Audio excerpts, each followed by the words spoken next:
At his own birthday dinner, surrounded by family, the billionaire was completely alone. His grandchildren laughed in his face. His own children said nothing.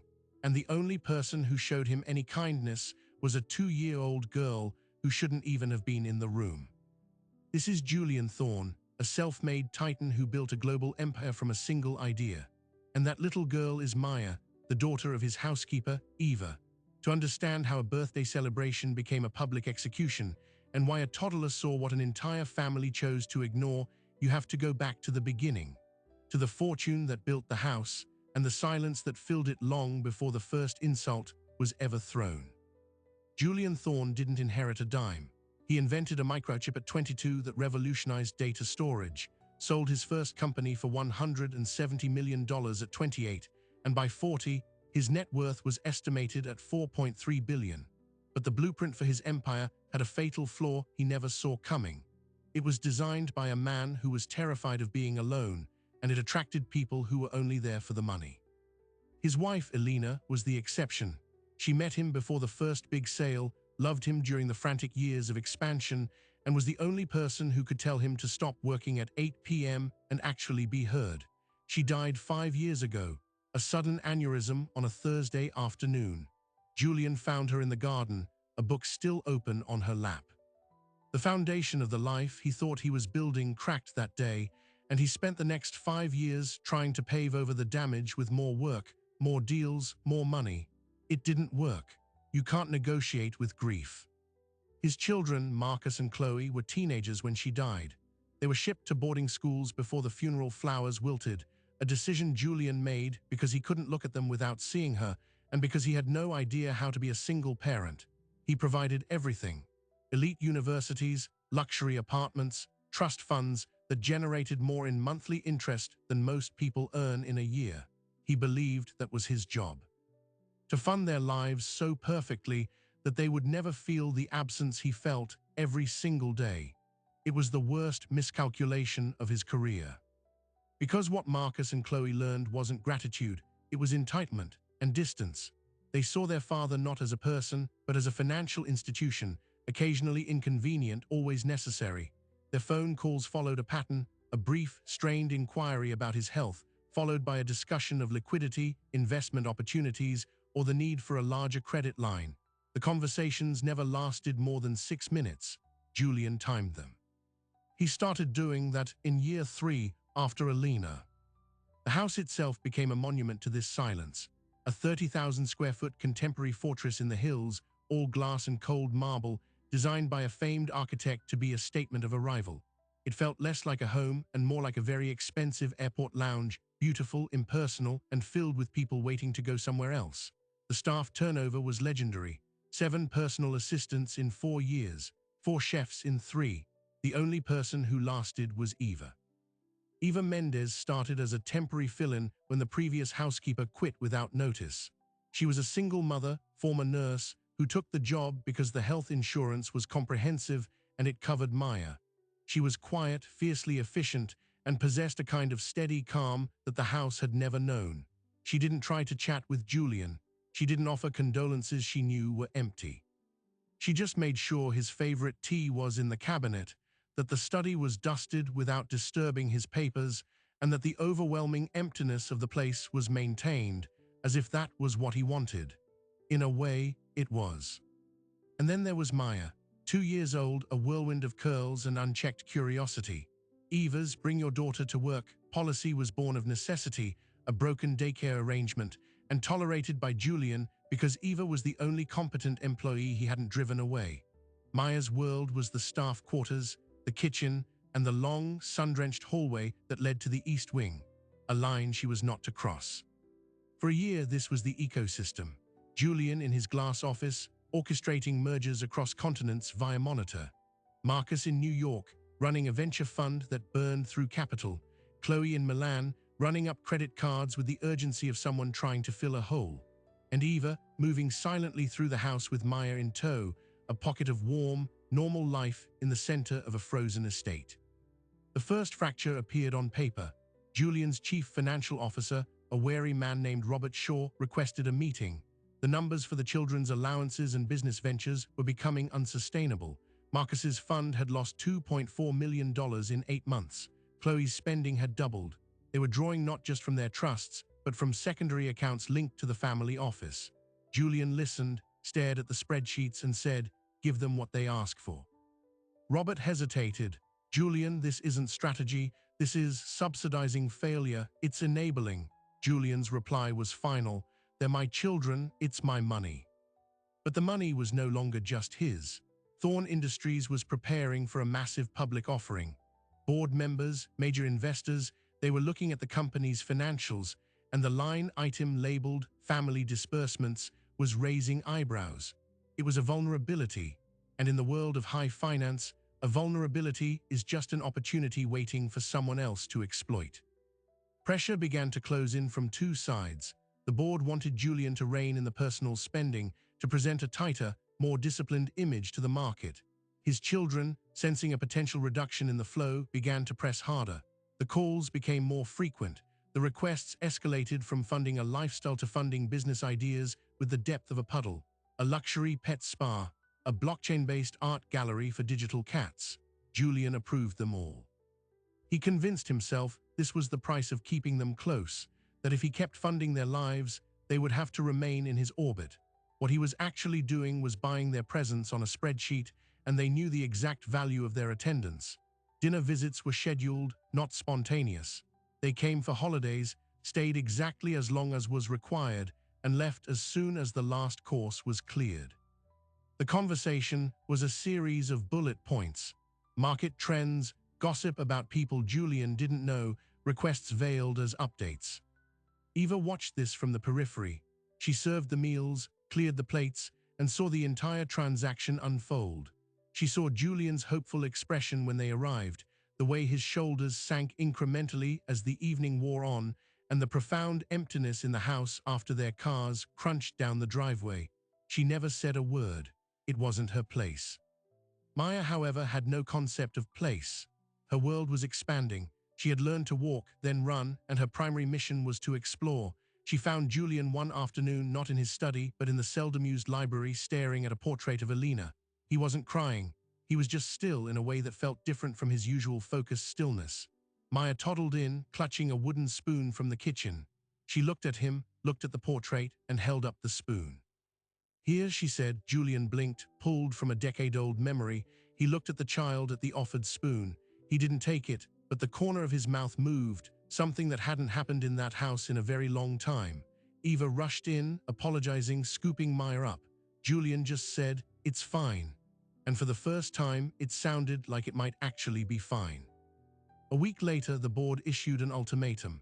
The family spending had to be formalized, capped, and approved by committee. It was, they said, a matter of fiduciary duty to future shareholders.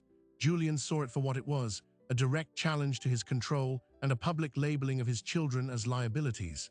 That night, he made a decision fueled by equal parts pride and desperation. He would not cut them off. Instead, he would force a show of unity.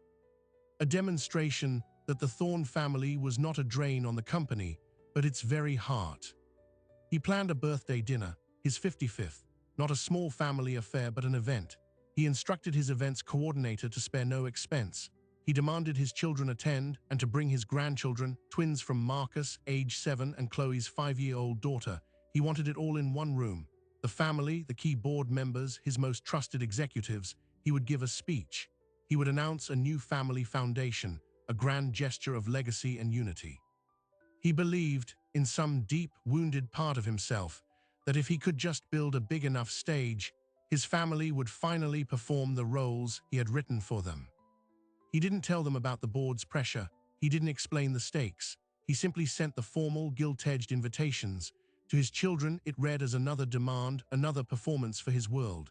The resentment, a low simmer for years, began to boil. They agreed to come, but they arrived that night carrying a different script entirely, one Julian had not commissioned and could never have imagined.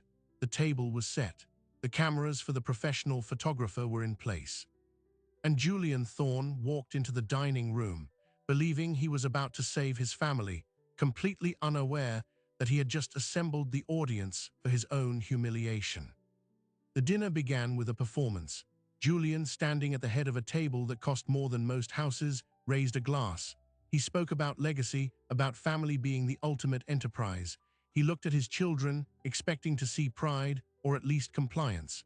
What he saw instead was a shared, silent smirk between Marcus and Chloe. It was the first clue. They weren't here to celebrate. They were here to renegotiate the terms of their inheritance, and they had decided to do it in the most brutal way possible. The board members nodded politely. The executives maintained carefully neutral expressions. Julian's grandchildren, the 7-year-old twins, fidgeted with their tablets under the table. Everything was proceeding as scripted until the main course was served. That's when Marcus cleared his throat, not a nervous sound, but a deliberate theatrical one. "Dad," he said, his voice carrying in the quiet room. "Before you get too deep into the legacy talk, maybe we should address the elephant in the room. Or should I say, the dying elephant?" A frost seemed to settle over the table. Julian froze, his glass halfway to his lips. "I'm sorry," Chloe chimed in, her tone sweetly poisonous. "What Marcus is trying to say in his subtle way is that the board is restless. We've heard the whispers. This IPO, it's fragile, and your sentimental attachments are making investors nervous." She said sentimental attachments while looking directly at her brother, a clear, vicious code. They were calling themselves liabilities to his face. Julian's face went pale. "This is not the forum," he said, his voice low, a warning. "But it is the perfect forum," Marcus countered, spreading his hands. "Everyone who matters is here. See, we think you need to step back. The visionary founder thing is great for press releases, but the market wants discipline, a steady hand, maybe a younger, more responsive leadership structure." He was proposing a coup at his father's birthday dinner. One of the board members, a woman named Patricia, shifted uncomfortably. "Marcus, perhaps this." "No, let him speak," Julian interrupted, his eyes locked on his son. The hurt in them was being rapidly suffocated by a cold, building fury. "I funded your life. I funded every failure you dressed up as a business, and this is your counteroffer." Chloe leaned forward. "You didn't fund us, Dad. You paid us. There's a difference. You paid us to stay out of your way while you played king in your glass castle. Well, the castle's looking a little shaky. We're just offering a restructuring plan for the good of the company." It was then that the grandson, the 7-year-old named Jason, giggled. He whispered something to his twin sister, who giggled too. Julian looked at them. "What's funny?" The boy, emboldened by the tension, spoke up. "Mommy says you're a dinosaur, and dinosaurs go extinct." He said it with the casual cruelty only a child, perfectly mimicking an adult's contempt, can muster. The air left the room, every pretense of civility shattered. Julian looked from his grandson's smug face to his son's and saw no rebuke, only a faint satisfaction. They had coached them. They had weaponized their own children. In that moment, Julian Thorne didn't see his family. He saw a hostile boardroom that had invaded his home. His jaw clenched so tight a muscle pulsed in his cheek. He set his glass down with a precise, silent click. He was trying to master the earthquake inside him, to find the commanding tone that had subdued rival CEOs. But before he could speak, his granddaughter, the 5-year-old, piped up. "Daddy says you're gonna die soon anyway, and then we get the real money." She announced it to the table like she was sharing the day's weather. That was the detonation. A visible tremor went through Julian. The restrained pain in his eyes flooded out, replaced by a raw, unvarnished devastation. He looked at Marcus, who had the decency to look momentarily stunned. Perhaps he hadn't expected the child to be quite so literal. But he didn't apologize. He didn't tell her to be quiet. He just took a sip of wine. That silence, that implicit endorsement from his own children, was the final, unforgivable betrayal. Tears, hot and humiliating, welled in Julian's eyes and began to trace paths down his face.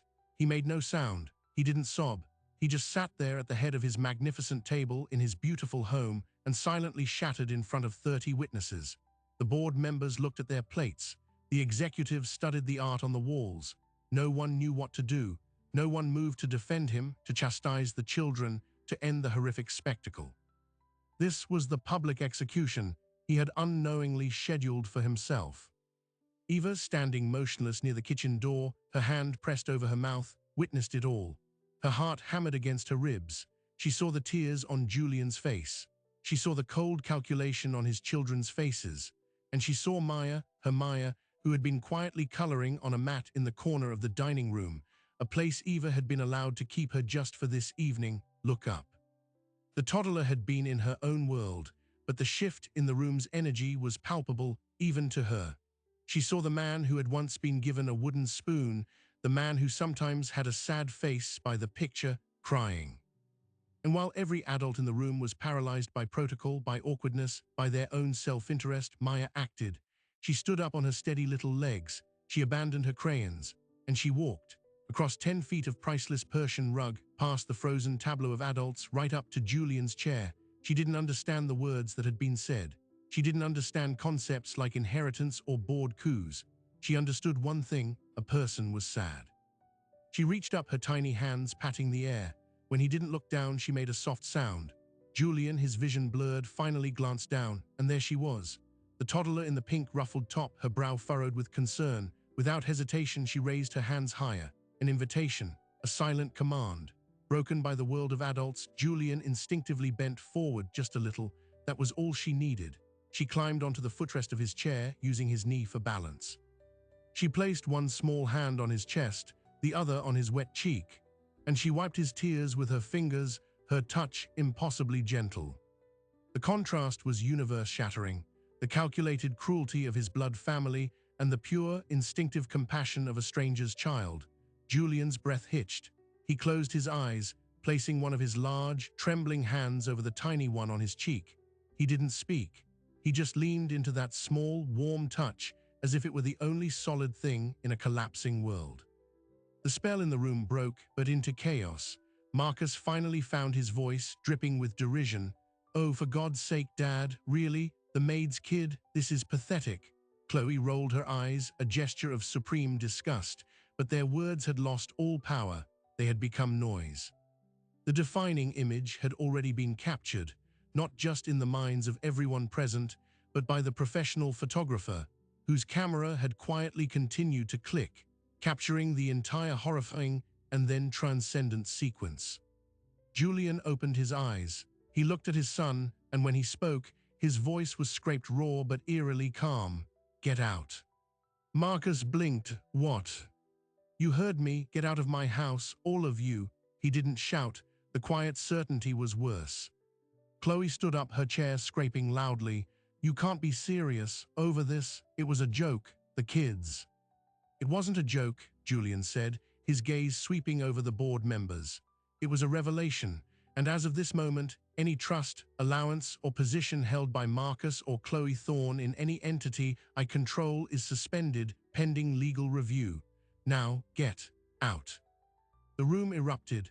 Protests, pleas, attempted explanations, but Julian was done listening. He kept his hand over Maya's, his anchor. Security, summoned by a pale-faced event coordinator, appeared at the dining room entrance. The farewell was not gentle. The board members and executives fled, mumbling apologies and excuses. Marcus and Chloe were escorted out, their own children now crying in confused alarm. The grand dinner was over. In the sudden, ringing silence of the wrecked dining room, Julian finally looked down at the little girl still perched on his footrest. The tears were still on his face, but they were different now. Cleansing, he looked at Eva, who was hovering, her own eyes wide with fear and empathy. "I'm so sorry, Mr. Thorne," she just. "Eva," he said, interrupting her. "What is her name?" Eva swallowed. "Maya." Julian nodded slowly. "Maya." He looked back at the child. "Thank you, Maya." Maya, her mission apparently complete, simply nodded back, then pointed to the floor. He helped her down. She immediately trotted back to her coloring mat as if nothing of consequence had happened. But everything had changed. The facade was not just cracked, it had been vaporized. Julian was left with the wreckage of his family and the staggering, disorienting kindness of a 2-year-old. That night, after Eva had taken a very sleepy Maya home, Julian did not go to his office. He sat in the dark library, in the same chair where Maya had offered him a spoon. The portrait of Alina watched over him. For the first time in 5 years, he didn't just miss her, he apologized to her. "I got it all wrong," he whispered to the empty room. "I got every single thing wrong."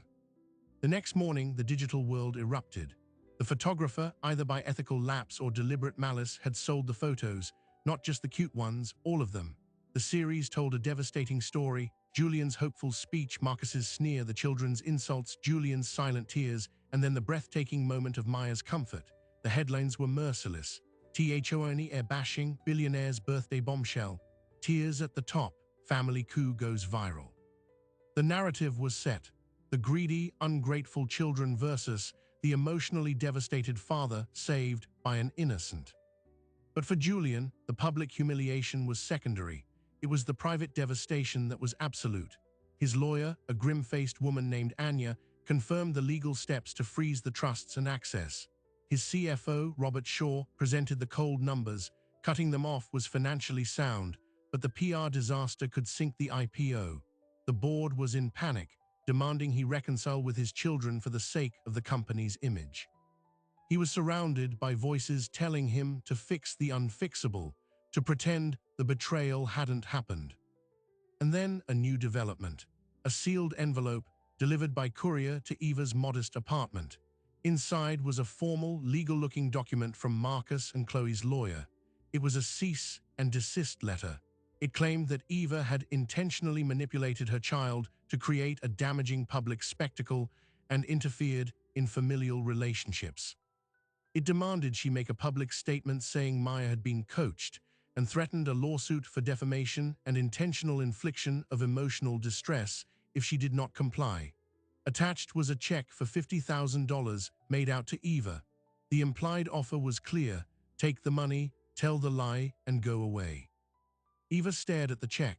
It was more money than she had ever held. It could solve so many problems, but it was blood money, designed to destroy the truth of her daughter's simple act of kindness. She thought of Julian's face as Maya wiped his tears. She thought of the cold eyes of his children. She folded the check back into the envelope, her hands steady. She had a decision to make, and it would place her directly in the crossfire of a billion-dollar war. Eva didn't cash the check. She took the envelope and her daughter and went straight to Julian's house. She found him in the garden, sitting by the stone bench Alina had loved. She placed the unopened envelope on the bench beside him and said, "They sent this. I thought you should see it before I burn it." Julian read the letter, and then he did something he hadn't done in a very long time. He made a decision not from a place of pain, but from a place of absolute, clear-eyed principle. He called his lawyer, Anya, and his head of security.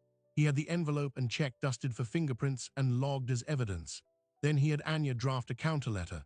It was not a cease and desist. It was a preemptive lawsuit filed in the state's superior court. The charges: extortion, intentional infliction of emotional distress, and tortious interference with contractual relations for trying to bribe and intimidate a member of his household staff. He didn't sue for money. He sued for a public, legally binding apology and a permanent injunction barring Marcus and Chloe from contacting Eva or Maya ever again. He was drawing a line in the sand, and he was putting Eva and her daughter on his side of it. When the lawsuit hit the news cycle, the public narrative, which had been sympathetic to Julian, now turned fiercely protective. The image of the billionaire using his vast resources to shield a housekeeper and her toddler from his own children's bullying was catnip for the media. Donations poured into a GoFundMe set up for Eva by strangers, a fund she politely declined and redirected to a local children's hospital.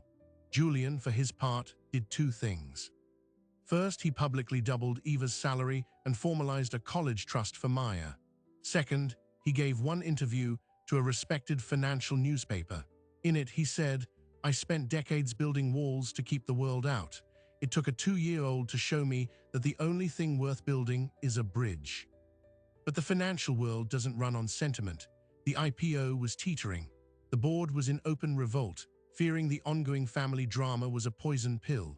A faction, led by a longtime rival on the board named Arthur Klein, began quietly circulating a proposal: vote Julian out as CEO, install an interim leader, and postpone the offering indefinitely. They argued he had become an unstable element, a liability. The pressure was mounting from the one quarter Julian couldn't ignore: the money. Then came the leak, and it changed everything. An anonymous tip, accompanied by a trove of documents, was sent to the same financial newspaper. The documents were internal audits of the family disbursements over the past 3 years, but they weren't just spreadsheets of excessive spending. They were forensic accounting trails, and they showed something shocking. Marcus hadn't just been burning through 2.4 million in venture capital. He had been funneling money through a series of shell companies to cover massive personal gambling debts accrued in offshore online casinos. Over $800,000 had disappeared this way. Chloe's spending was equally damning. A large portion of her business investments were actually payments to a blackmailer, a former lover who had compromising material and had been systematically draining her for years.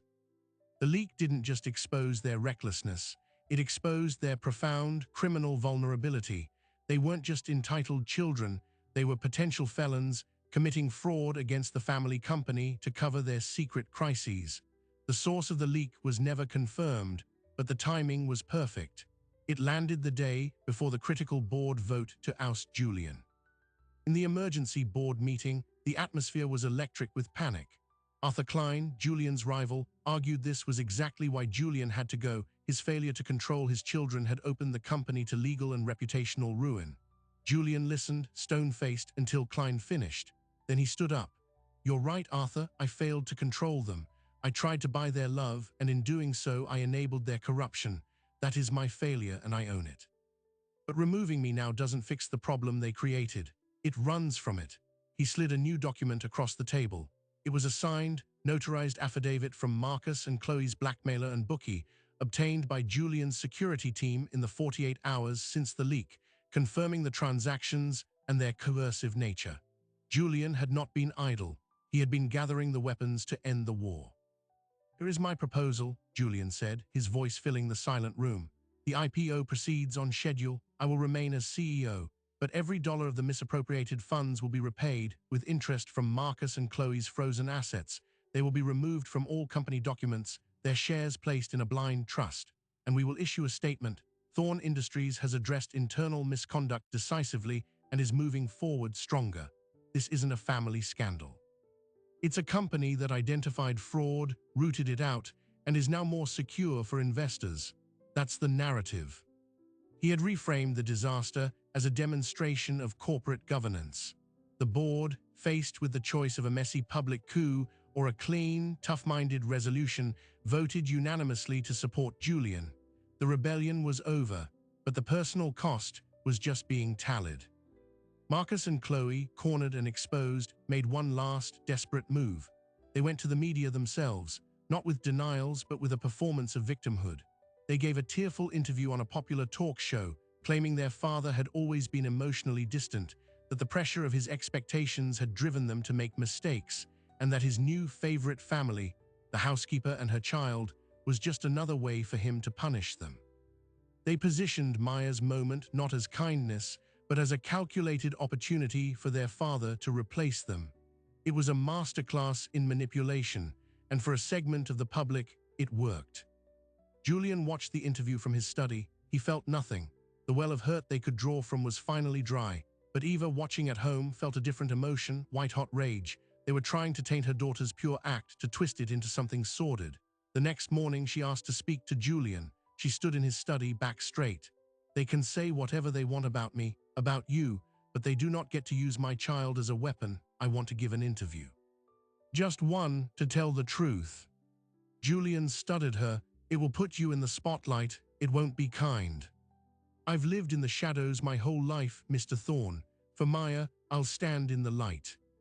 He arranged it with the most respected, fair-minded journalist he knew. The interview was quiet, conducted in the garden. Eva spoke simply. She spoke about being a single mother, about bringing Maya to work, about the rule of the East Wing. She described the dinner not as a spectator, but as a witness to cruelty. And then she said the words that would echo. Maya didn't see a billionaire. She didn't see a powerful man. She saw a person who was hurt. She's two.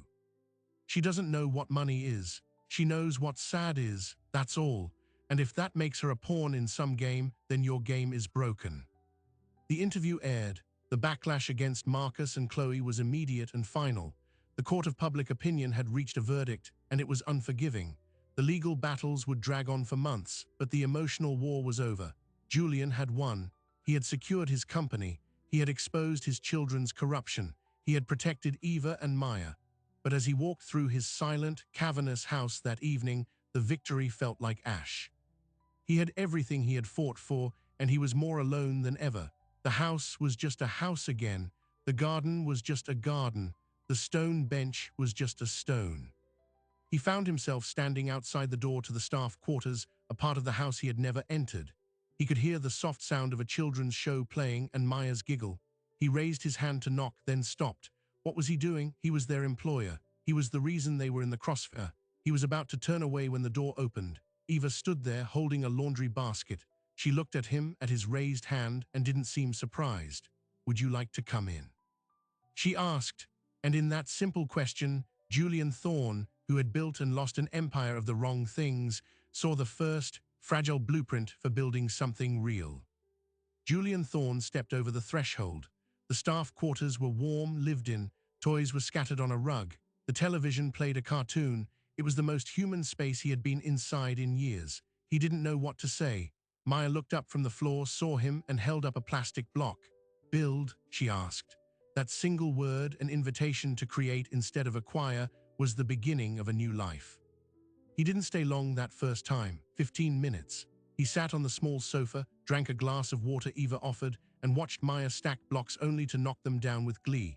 He left feeling unburdened, not because his problems were solved, but because for 15 minutes, he hadn't been required to be a billionaire, a CEO, or a betrayed father. He had just been a man in a room where a child was playing. It was a revelation of profound simplicity. The next day, he asked Eva if she and Maya would have breakfast in the main dining room, not as staff, but as guests. It was awkward at first. The long table felt absurdly large, but Maya, as always, was the bridge. She demanded the seat next to him, declared the scrambled eggs, yellow clouds, and the formality evaporated. A pattern was set. Breakfast became a daily ritual. The 30,000 square foot house began to contract around this 1 hour of human noise at the long table. The outside world continued to turn. Thorne Industries launched its public offering. Contrary to all the panic, it was a staggering success. The narrative of decisive leadership and robust internal controls, forged in the fire of the family scandal, resonated more with investors than a tale of perfect, quiet stability ever could. The stock price soared on the first day of trading, increasing Julian's paper wealth by an obscene amount. He looked at the numbers on his screen and felt nothing. The real value was being created downstairs, where Maya was trying to teach Rabbit how to use a spoon. The legal settlements with Marcus and Chloe were finalized in a closed mediation. They received a structured, limited annuity, enough to live comfortably, never enough to fund vice or extravagance. Their shares in the company were sold, the proceeds placed in trusts for their own children, inaccessible to the parents. It was a clean, surgical severance. Julian included one non-negotiable clause: they were to undergo financial management and addiction counseling. It was the last parental order he would ever give them. They signed. He heard through his lawyer that they had moved to another country. He did not ask which one. With the war over, Julian faced the peace and the silence. The house, without the tension, was just empty, so he began to dismantle it. He sold off 3 of the unused guest houses on the property. He donated 2/3 of the art collection to museums. He converted the cavernous formal ballroom into a playroom, complete with a miniature climbing structure and a wall for crayon drawings.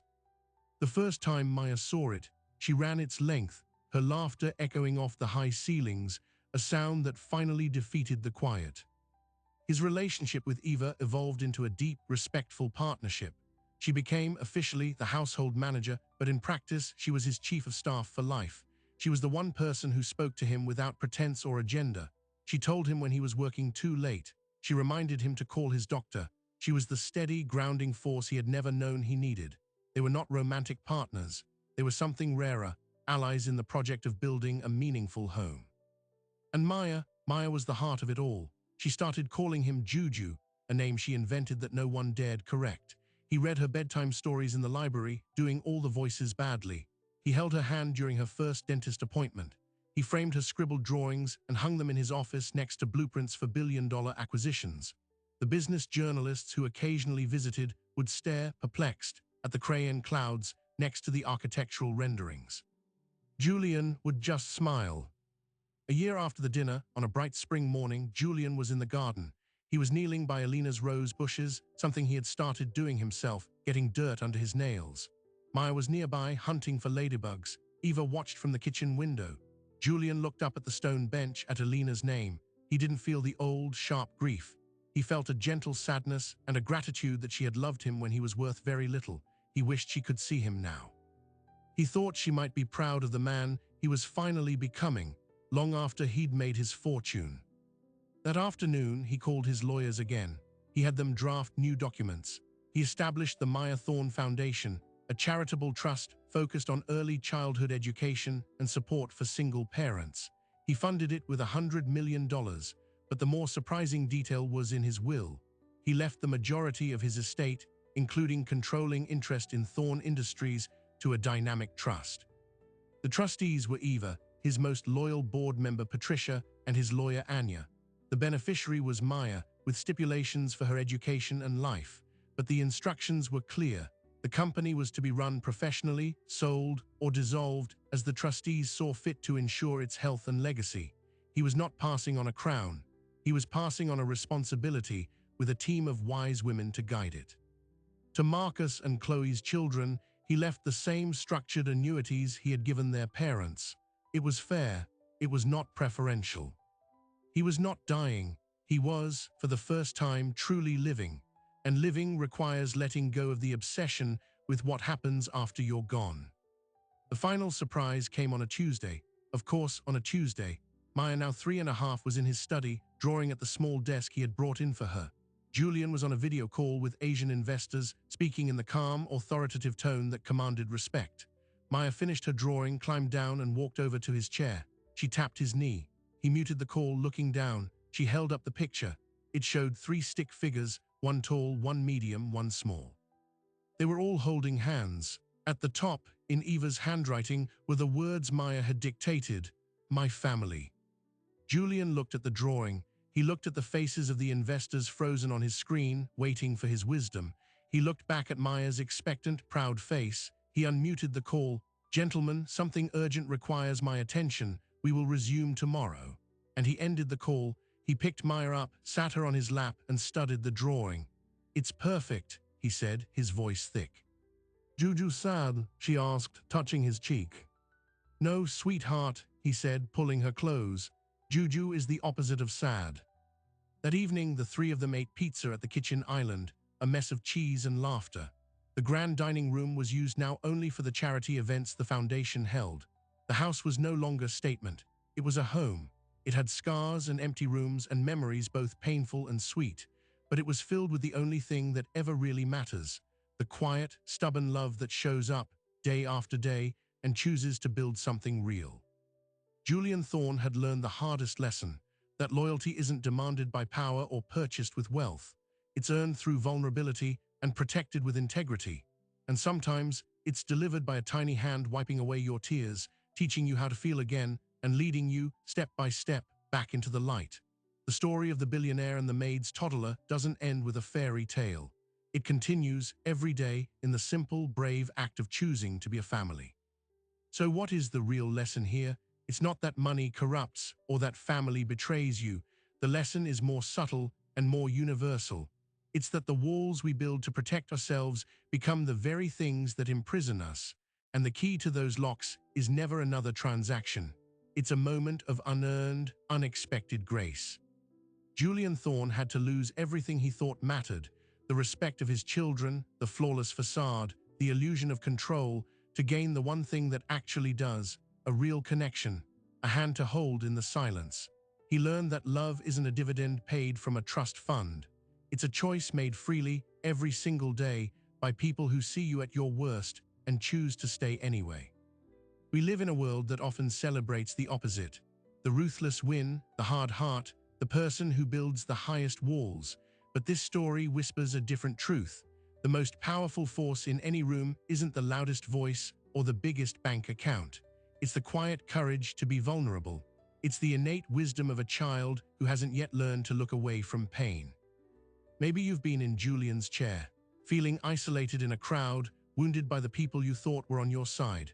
Or maybe you've been Eva, holding everything together, doing the quiet work that goes unseen. Or perhaps, in your own way, you've been Maya, the person who offered a simple kindness without thinking, who changed a trajectory with a single act of seeing someone, truly seeing them. That's why we tell stories like this, not for the drama, but for the reminder. The reminder that healing begins the moment we stop pretending we have all the answers and allow ourselves to receive a question as simple as, "You sad?" The reminder that families are forged, not just born. They are built in the daily rituals of breakfast, in the shared laughter over cartoons, in the mutual decision to show up. If this story resonated with you, if it reminded you of a moment when someone's small kindness changed your day, or when you had the chance to offer one, then you understand why this channel exists. We are here for these quiet revolutions, the ones that never make the headlines, but change the entire world for the people living them. So become part of this community. Hit that subscribe button. You'll find more stories here about the unexpected heroes, the quiet turning points, the moments where everything changes in a heartbeat. Leave a comment below. Tell us about a time someone surprised you with their compassion. Share this with someone who needs to hear that it's never too late to start building something real. We don't shout, we don't chase the noise. We just sit with the stories that are worth staying for. Because in the end, those are the only stories that matter. Thank you for listening.